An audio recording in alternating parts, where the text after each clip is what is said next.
అందరికీ నమస్కారం. నేను మీ doctor Kammela Sridhar, robotic urologist and kidney transplant surgeon. అలాగే managing director doctor Sridhar kidney and IVF centres, ఒకటి మేదిపట్నంలో, ఒకటి గచ్చిబౌలిలో ఉన్నాయి, హైదరాబాద్లో. అయితే గత కొద్ది రోజులుగా బర్డ్ ఫ్లూ అనే భయం ఒకటి రెండు తెలుగు రాష్ట్రాలని కుదిపేస్తుంది.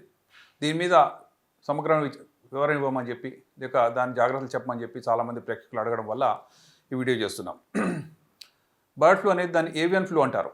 మేము ఎంబీబీఎస్ చదువుకునే రోజుల్లో కొన్ని సంవత్సరాల క్రితం ఏవియన్ ఫ్లూ అంటే చాలా మైల్డ్ వైరస్ అని, అది కేవలం బర్డ్స్కి మాత్రమే సోకుతుందని, దానివల్ల మనుషులకేం పెద్దగా నష్టం లేదు కాబట్టి దాని గురించి పెద్దగా వివరణ కానీ సమాచారం కానీ మా టెక్స్ట్ బుక్స్లో లేదు.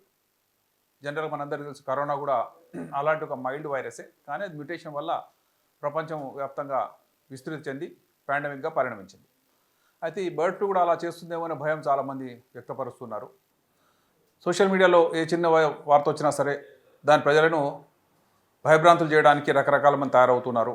లేనిపోని భయాలను సృష్టించడం, తద్వారా వారి యొక్క వ్యూయర్షిప్ పెంచుకోవడం చేసేటువంటి ఆతురత తప్పితే నిజాన్ని ప్రజలకు అందించాలనేటువంటి తపన అంత ఎక్కువ కనపడడం లేదు. అసలు బర్డ్ ఫ్లూ అనేది ఆంధ్రాలో ఉన్నటువంటి ఉభయ గోదావరి జిల్లాల్లో మొదట స్టార్ట్ అయింది. అక్కడ ఉన్నటువంటి 2-3 గ్రామాల్లో, ముఖ్యంగా కోళ్ళ ఫారంలు ఎక్కువగా ఉంటాయి. ఆ ప్రదేశాల లోపల కొన్ని బర్డ్స్ చనిపోవడం, కొన్ని వందల బర్డ్స్ చనిపోవడం జరిగింది. దానికి వెంటనే యానిమల్ ఇన్స్టిట్యూట్ వాళ్ళు, అక్కడ ఉన్న యానిమల్ హస్బెండరీ డిపార్ట్మెంట్ వాళ్ళు రెస్పాండ్ అయ్యి వాళ్ళ యొక్క ఇన్స్పెక్టర్స్ వచ్చారు.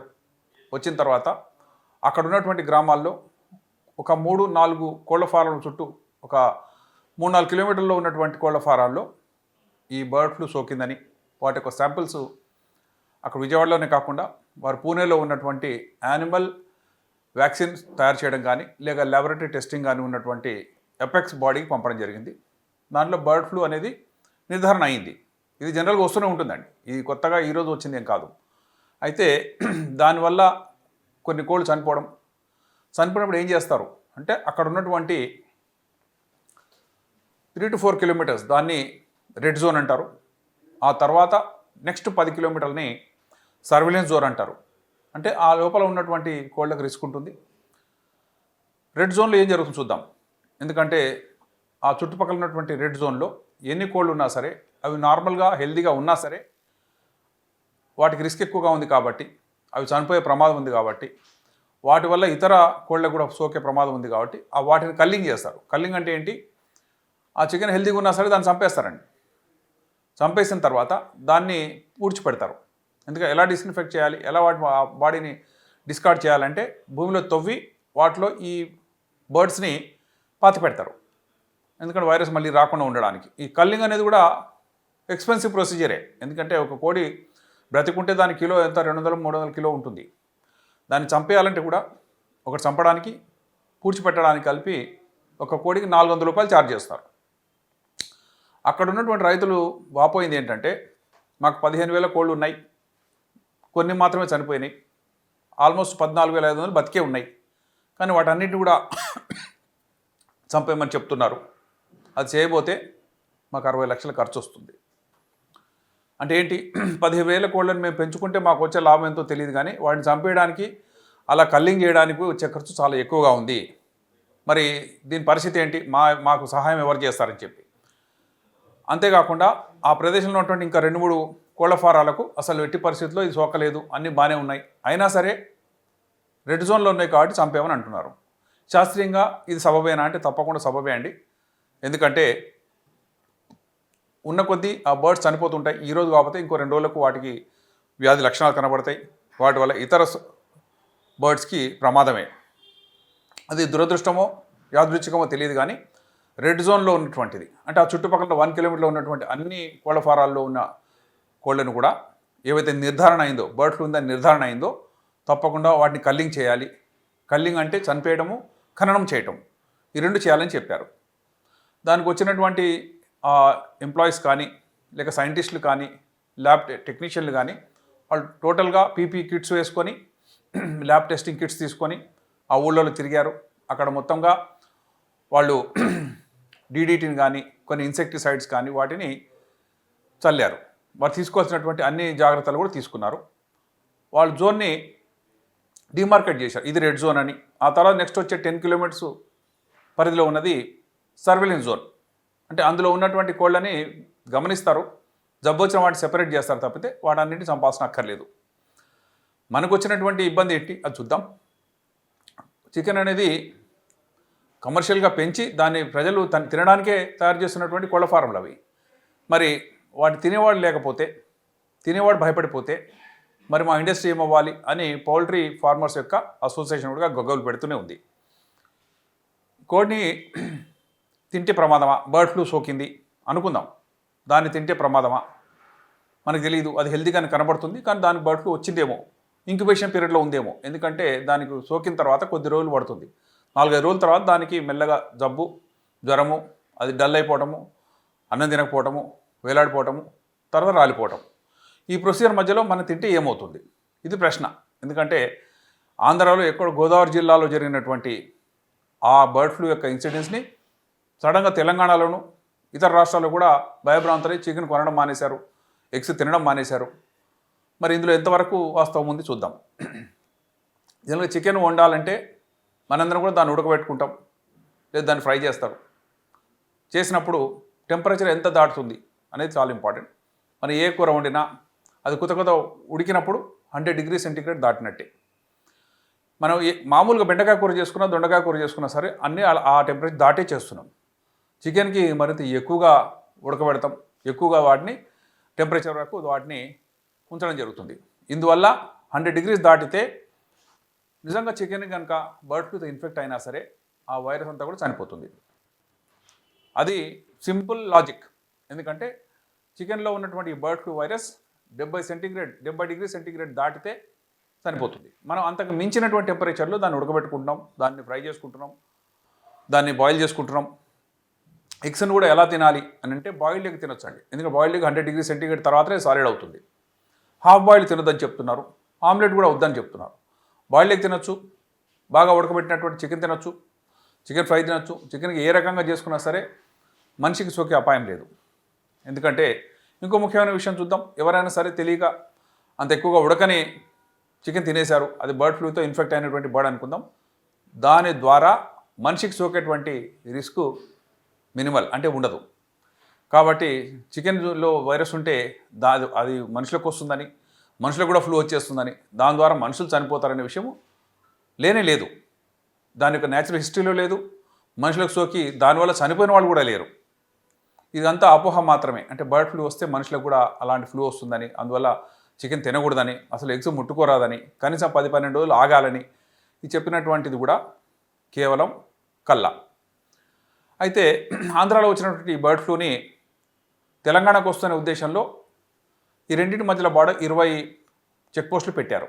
ఏవైనా సరే బర్డ్స్ని తీసుకొచ్చేటువంటి, అంటే ఇక్కడ ఈ రాష్ట్రానికి తెచ్చి అమ్ముకునేటువంటి ఆ లోడ్లన్నింటిని కూడా తిరిగి వెనక్కి పంపడం జరుగుతుంది.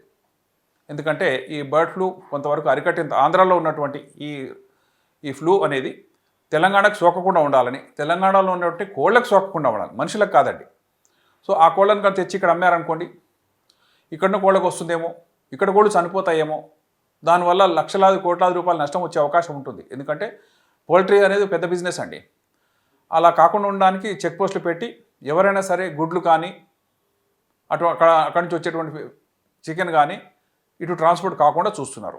ఇది ఒక ముందు జాగ్రత్త చర్యగా పేర్కొనవచ్చు. అంతే తప్పితే ఆ కోళ్ళు కనుక ఇక్కడికి వచ్చేసేస్తే, ఇవి మార్కెట్లో అమ్మేస్తే అవి తినేసే మనుషులకు అపాయం ఉందని కాదు. ఏ రాష్ట్రమైనా సరే మనుషులకు, కోళ్ళ యొక్క క్షేమానికి కూడా వాళ్ళు బాధ్యులే. కాబట్టి ఇక్కడ కోళ్ళకి ఆ బర్డ్ ఫ్లూ సోకకుండా ఉండడానికి చేసినటువంటి ప్రివెంటివ్ మెజరు దాన్ని ఎవరు అపార్థం చేసుకోకూడదు. ఎందుకంటే ఆంధ్ర నుంచి చాలా కొన్ని లక్షలాది కోళ్ళు తెలంగాణకు వస్తున్నాయి, వచ్చి ఇక్కడ మార్కెట్లలో అమ్ముతున్నారు, దాని ప్రజలు తింటున్నారు. ఇది మనందరూ పెద్దగా తెలియదు. బర్డ్ ఫ్లూ వచ్చినప్పుడు మాత్రమే ఇది మనకు తెలుస్తుందండి. అంటే ఎక్కువ శాతం అక్కడి నుంచే వస్తుంది. తెలంగాణలో ఉన్నటువంటి బర్డ్ ఏవైతే తయారవుతున్న పౌల్ట్రీలో అవి ఇక్కడ సరిపోవట్లేదు కన్జంప్షన్కి. కాబట్టి వేరే రాష్ట్రం నుంచి కూడా మనం దిగుమతి చేసుకుంటామని ఆ బార్డర్లో ఉన్నటువంటి అన్ని చెక్ పోస్టులు కూడా వాళ్ళు అప్రమత్తం అయ్యారు. ఎట్టి పరిస్థితుల్లో కోళ్ళ యొక్క లోడ్ని కానీ గుడ్లను కానీ మన దగ్గర రానివ్వట్లేదు. ఇదంతా ఎంతకాలం అని అంటే కేవలం ఒక 2 లేక 3 వారాలకు మించి ఉండదని, ప్లస్ ఈ మొత్తం రిస్క్ ఎంతవరకు ఉంటుంది అంటే ఒకసారి ఎపిడమిక్ వస్తే ఒక నెల తర్వాత అది ఆటోమేటిక్గా న్యాచురల్ హిస్టరీతో అదే మటమాయం అయిపోతుంది. ఆ బర్డ్ ఫ్లూ వచ్చిన తర్వాత అక్కడ ఉన్న బర్డ్స్ చనిపోయిన తర్వాత నెక్స్ట్ వాటికి తీసుకునే జాగ్రత్తల వల్ల ఒక నెల తర్వాత అక్కడ ఉండదు. ఎక్కడైతే ఉభయ గోదావరి జిల్లాలో స్టార్ట్ అయినటువంటి ఇది వాళ్ళు తీసుకున్నటువంటి చర్యల వల్ల 1 మంత్ తర్వాత అక్కడే ఉండదు. కాబట్టి ఆ 1 మంత్ కనుక మనం తెలంగాణకు రాకుండా ఆపేసేస్తే అక్కడ పరిస్థితులు కుదురపడ్డ తర్వాత మళ్ళీ ఈ పౌల్ట్రీని ఇక్కడ పర్మిషన్ ఇవ్వచ్చు అనే ఉద్దేశంలో తెలంగాణ ప్రభుత్వం వారు చేసినటువంటి ఒక ముందస్తు చర్య, జాగ్రత్త చర్య తప్పితే అందులో అపార్థం చేసుకోవడానికి ఏం లేదు. మనం తినొచ్చా లేదా చికెన్? Simple question. తినొచ్చా లేదా? బర్డ్ ఫ్లూ బాగా ఎక్కువగా ఉంది, ఆంధ్రాలో ఉంది. మరి మన తెలంగాణలో ఎవరైనా దొంగతనంగా తెచ్చేసారేమో అటువంటి ఇన్ఫెక్టెడ్ చికెన్ని, తెచ్చిన దాన్ని మనకు తెలియకుండా తినేసాం అనుకుందాం. ఏమన్నా రిస్క్ ఉందా మనకు అంటే ఏమి లేదండి. 100 degrees కంటే ఎక్కువ దాన్ని బాయిల్ చేసినా, హీట్ చేసినా, రోస్ట్ చేసినా, గ్రిల్ చేసినా, ఎలా చేసినా సరే 100 degrees మీద ఒక 30 minutes కనుక ఉంచినట్లయితే తప్పకుండా మొత్తం వైరస్ అంతా చనిపోతుంది. మనుషులకి ఏం రిస్క్ లేదు, మనుషులకు ఆ ఫ్లూ రాదు. ఎగ్స్ కూడా అంతే. ఎగ్స్ని బాయిల్డ్ ఎగ్ చేయమంటాం. బాయిల్డ్ చేస్తే సాలిడ్ అయిపోతుంది. సాలిడ్ దాంట్లో వైరస్ మనజాలదు. ఈ 2 జాగ్రత్తలు తీసుకుంటే మనకేం అపాయం లేదు. మనం క్షేమంగా తినచ్చు అని చెప్పడానికి చాలామంది ప్రోగ్రామ్ కండక్ట్ చేసి కొంతమంది రాజకీయ నాయకులు, లేక స్వచ్ఛంద సంస్థలు, లేక పౌల్ట్రీ ఫార్మ్ యొక్క యజమానులు, వాళ్ళ అసోసియేషన్స్, డాక్టర్స్ ఉండి ఉడకబెట్టిన తింటూ ఉన్నారు, తిని చూపిస్తున్నారు. ఎందుకనంటే భయభ్రాంతులు కాకండి, ఇందులో నష్టమే లేదు, మీకు వచ్చిన నష్టమే లేదు. కేవలం తెలంగాణ రాష్ట్రంలో పౌల్ట్రీలో ఉన్న కోళ్ళు ఇన్ఫెక్ట్ కాకుండా ఉండడానికి చేస్తున్న చర్య వల్ల ఇక్కడ బార్డర్లో ఆపుతున్నారు తప్పితే మనుషులకు ఏమీ ప్రమాదం లేదు అని తెలియజేసేటువంటి ఉదంతం అది. కాబట్టి బీ హ్యాపీ, బీ సేఫ్. ఏమి కాదండి, బాగా ఉడకబెట్టారు లేదా చూసుకోండి. ఒక జాగ్రత్తగా కొంచెం ఎక్కువసేపు హీట్ చేయండి తప్పితే కోడిని చూస్తే పారిపోవడం, కోడిని చూస్తే భయపడటం, దానివల్ల ఎవరికి అపాయం ఉందని అనుకోవడానికి ఎటువంటి శాస్త్రీయ నేపథ్యం లేదు. కాబట్టి గుర్తుంచుకోండి అందరూ. జస్ట్ చికెన్ ఈజ్ అంటే జనరల్గా అందరూ స్టేపుల్ ఫుడ్ లాగా తయారైందండి. ఎవరైనా సరే ఫాస్ట్ ఫుడ్ దాంట్లో చికెన్ వేస్తున్నారు. సాఫ్ట్వేర్ ఇంజనీర్స్ వాళ్ళ లంచ్లో చిన్న బాక్స్లో చికెన్ ఉంటుంది, ఒక ఎగ్ ఉంటుంది. ఏ బిర్యానీ కొన్నా సరే అందులో ఇంత ఎగ్గు పెడుతూనే ఉన్నాడు. వీటిని చూసినా భయపడాల్సిన అక్కర్లేదు. మీరు చక్కగా తినొచ్చు. ఉడికిందా లేదనే జాగ్రత్త తీసుకోవాలి. ఉడికిందని మనకు కన్ఫర్మ్ అయితే మనమే ఇంట్లో ఉడికించుకుంటే మనకి ఎటువంటి అపాయం లేదు. దాన్ని ముందు ఎలా తింటాం అలా తినొచ్చు. ఎవరికి ఇన్ఫెక్షన్ ఇంతవరకు రాలేదు. ఆ బర్డ్ ఫ్లూ మనుషులకు సోకింది లేదు. ఆ సోకితే వాళ్ళకి వచ్చిన అపాయమే లేదు. దానివల్ల చనిపోయిన వాళ్ళు కూడా లేరు. కేవలం బర్డ్స్కి వచ్చేటువంటి ఇది బర్డ్స్లో మాత్రమే ఉంటుంది తప్పితే ఇంకా వేరే జాతులకి ఇది సోకదు. కాబట్టి వాళ్ళు భయపడిపోనేది ఒక హాస్యాస్పదము, అది అపోహ మాత్రమే. కాబట్టి సోషల్ మీడియాకి నేను విజ్ఞప్తి చేస్తున్నా, ఈ బర్డ్ ఫ్లూ వల్ల ఎటువంటి అపాయం మనుషులకు లేదు. కోళ్లలో కూడా అది అరికట్టడానికి తీసుకునేటువంటి ముందు జాగ్రత్త చర్యల ద్వారా అది రెడ్ జోన్ గాను లేక సర్వేలెన్స్ జోన్ గాను ఎక్కడైతే సోకిందో ఆ ప్రదేశాల్లో చేశారు తప్పితే మనం చేయాల్సిన అక్కరే లేదు. తెలంగాణలో బర్డ్ ఫ్లూ లేదు. అది రాకుండా ఉండడానికి చర్యలు కూడా తీసుకున్నారు. తద్వారా మన పౌల్ట్రీని మనం రక్షించుకున్నాం తప్పితే మనుషులకు ఎట్టి పరిస్థితుల్లో అపాయం లేదు. వాళ్ళు సజావుగా దాన్ని తినడానికి ఏమాత్రం అభ్యంతరాలు లేవని చెప్పడానికి నేను సంతోషిస్తున్నాను.